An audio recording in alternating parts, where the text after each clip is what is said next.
Give it one more minute. We can get rolling. Mel, hola.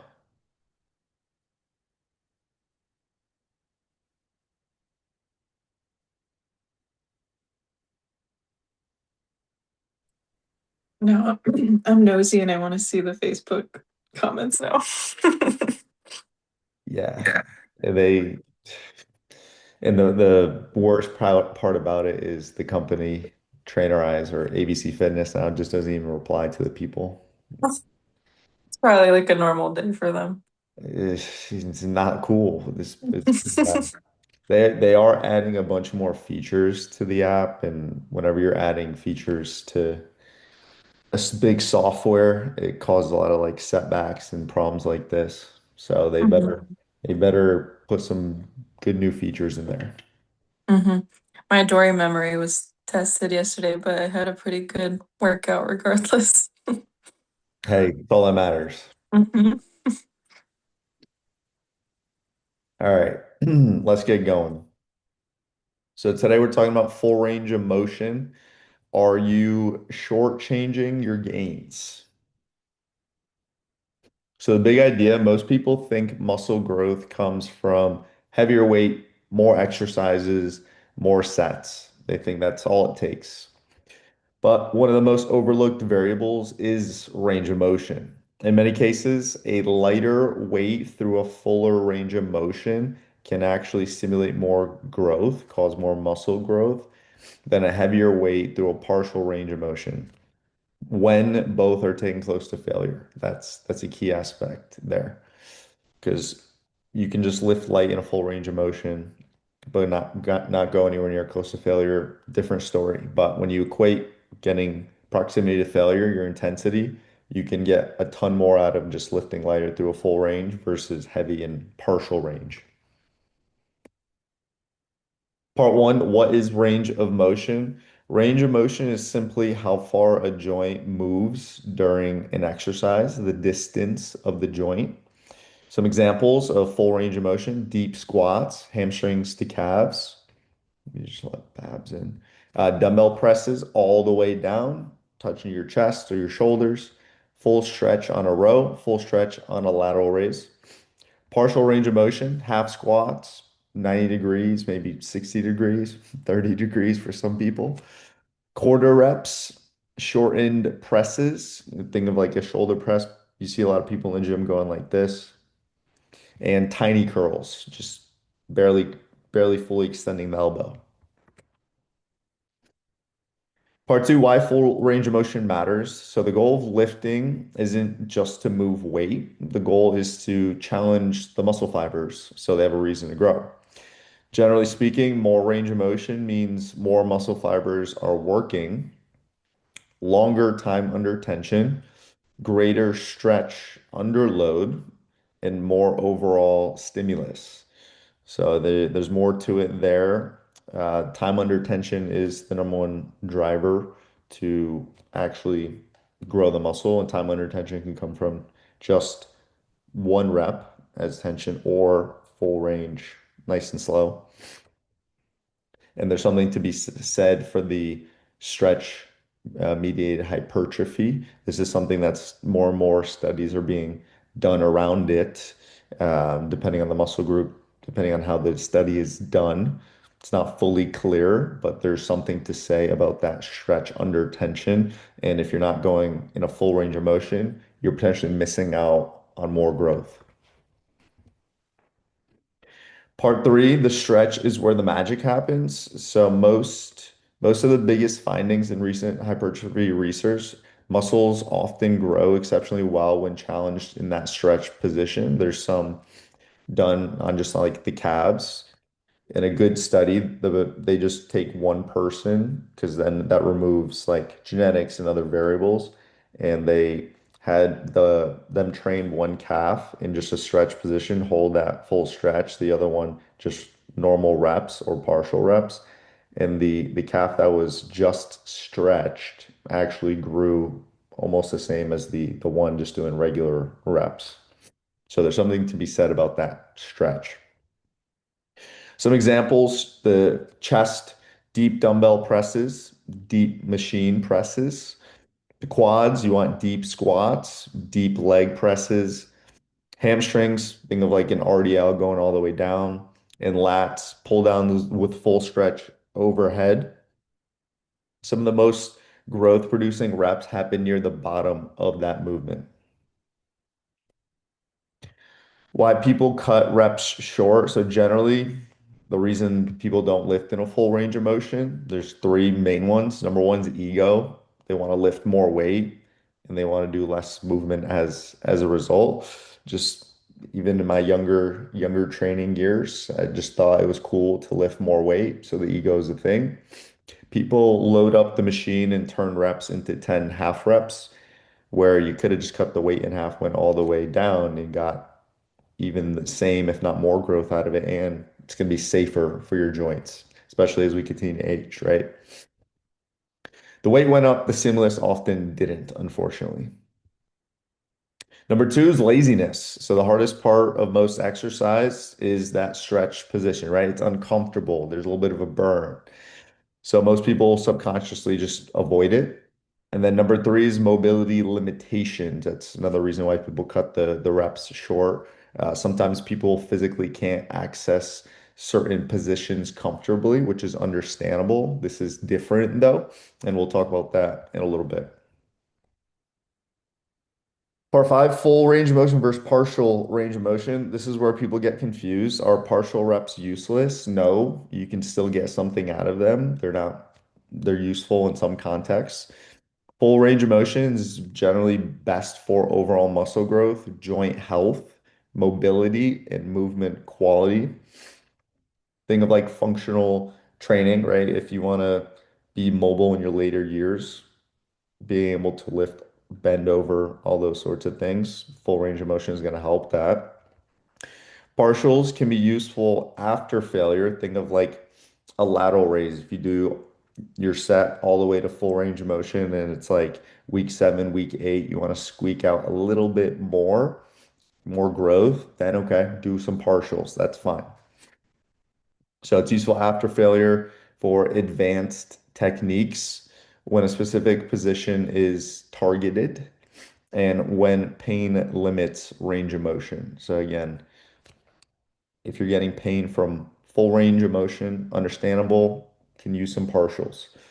But generally, for most lifters, full range of motion should be the foundation. For our sake, some common examples of like the partials. Half squats, people load 315 on the bar and move 6 inches. Meanwhile, 225 taken deep often creates more quad glute stimulus, more growth. Quarter bench presses, the chest works harder in the stretch position. If you're doing like partials on a bench, you're mostly just moving this part of your arm, which is maybe just going to work a little bit more of your tricep than it is your chest. So the chest works hardest in that stretch position. Cutting off the bottom reduces chest involvement, often shifts stress elsewhere. So again, elbow joint, triceps.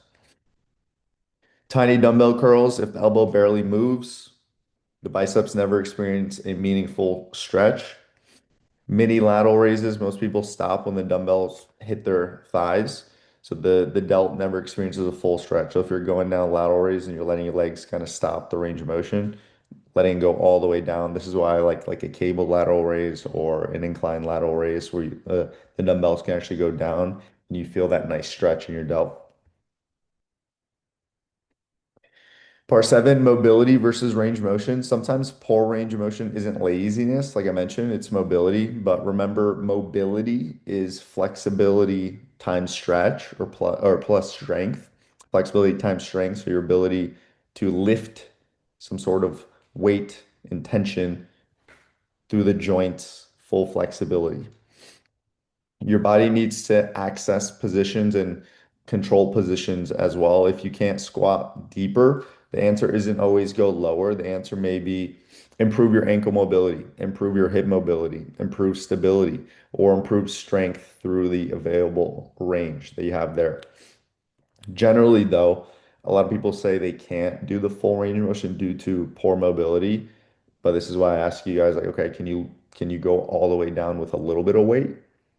Yeah, okay, your mobility is there. We just gotta build you up from there. Add a little bit more weight there instead of just loading the bar up. Part eight, what about joint health? One reason I recommend controlled full range of motion because your joints adapt to. Strength through full range of motion can help maintain mobility, improve tissue resilience, and improve movement quality as a whole. This is where bodybuilders may get a bad stereotype of not being mobile or functional. That's because a lot of those old school bodybuilders did a lot of the partial range of motion. They kind of just swing some weight around. Whereas if you're constantly lifting a full range of motion for all your exercises, you're going to improve your mobility. You're going to be more functional, which is going to help you later as your joints again. The older crowd out there, right? You guys know the joints don't feel the same when you're in your 20s. The goal is not forcing painful ranges. The goal is using the largest pain-free range of motion available. Part nine, the gold standard. So ask yourself whenever you're lifting, am I controlling the weight through the deepest comfortable range I can? If yes, you're probably getting more stimulus than someone using more weight, moving less distance, and relying on momentum.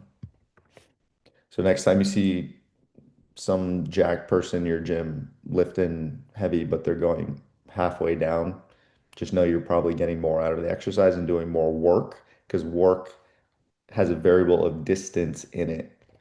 So you're working harder than those people. How to apply this today?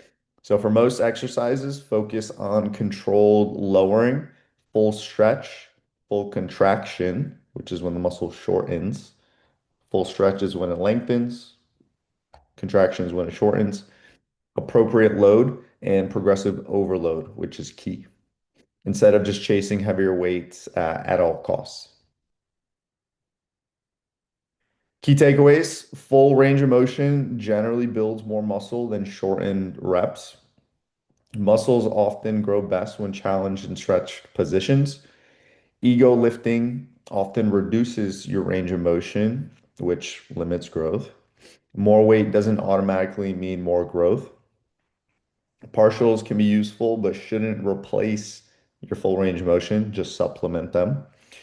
Use the largest pain-free range of motion available. And final takeaway here, train the muscle, not the ego, something I wish I told my 20-year-old self. If you're constantly shortening your reps, you may be making the exercise easier, yeah, sure, but you're also potentially making it less effective. Sometimes the fastest way to grow isn't adding weight, it's using the weight you're already lifting through a fuller range of motion. And sometimes even using the same weight, but increasing your range of motion, your distance is a form of progressive overload. Questions?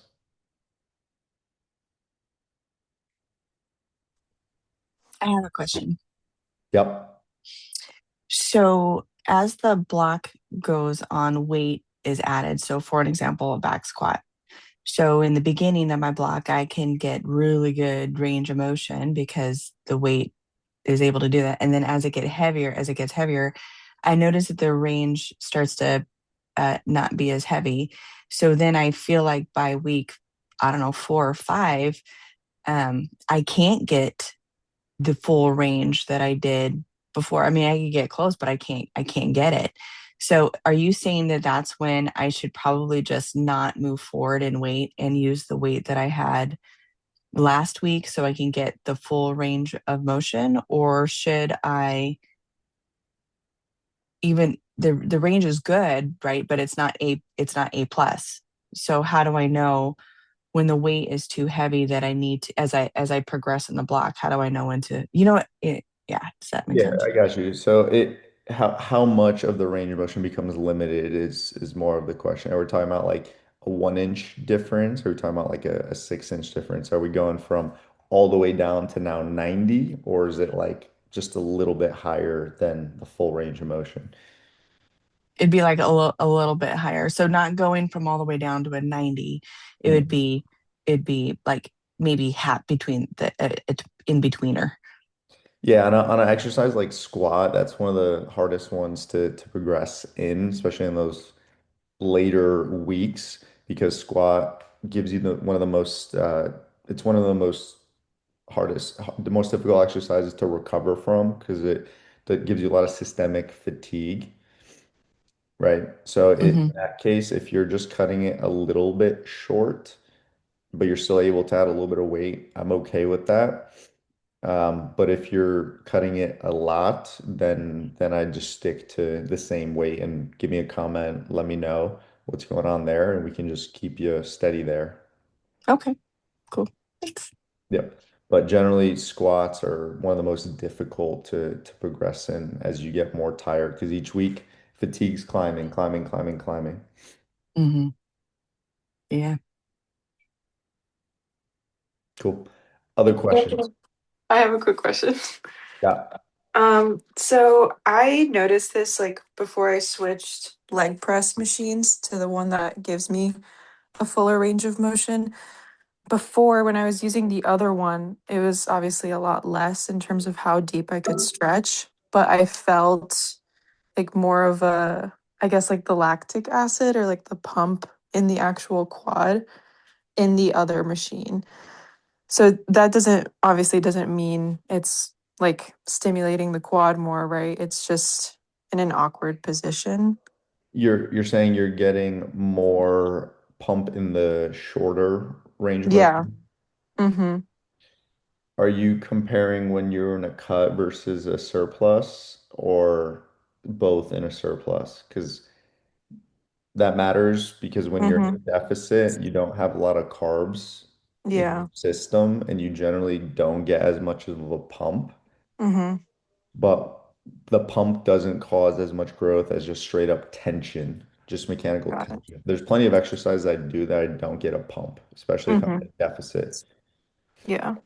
Yeah, no, I love the new leg press machine more because even though I am using lighter weight, I feel like I'm using all the muscles more. So, Yeah, that the difference between the tension and the pump is the tension, even though there's not much burn, it feels like your muscles are about to rip off the joints. If yeah. that makes sense. Yeah. And you can do like 6 reps and have no pump. And also rep range matters for pump too. Usually in the like 5 to 10, you're really not going to get much of a pump Mm-hmm. versus 10, 15, even up to 20, you're going to get a pump. And that's just the lactic acid. But that lactic acid isn't going to create as much growth versus just the tension. Gotcha. The Awesome. only reason they say the pump can cause growth is it stretches the muscle cell in itself, and maybe there's like a little bit you can squeak out a little bit more growth using that. Gotcha. Okay. Thank you. Yep. Other Other questions? question. Can you hear me? I have one. Or all? Yep. How important is it to have the muscle mind connection working out? Like some days, you're motivated or pumped up and you have a great muscle mind connection, but then other days you're kind of just going through the workout. Does that does that affect your growth? The mind muscle connection can be beneficial, but it's not, again, not going to be what actually drives the growth. It's the tension. If you don't have good mind muscle connection and you end up feeling it in other muscles or your joints, that could be a problem. Hmm. But if you still feel it in the target muscle, then the actual feeling like, oh my God, my muscle feels so good right now doesn't matter Hmm. that much. Okay, yeah, because some days are just like that. So Yeah. Yeah, and a lot of that could be just the fatigue. If you're extra tired that day, didn't eat a lot. And I have plenty of those days too. yep. All right. Thank you.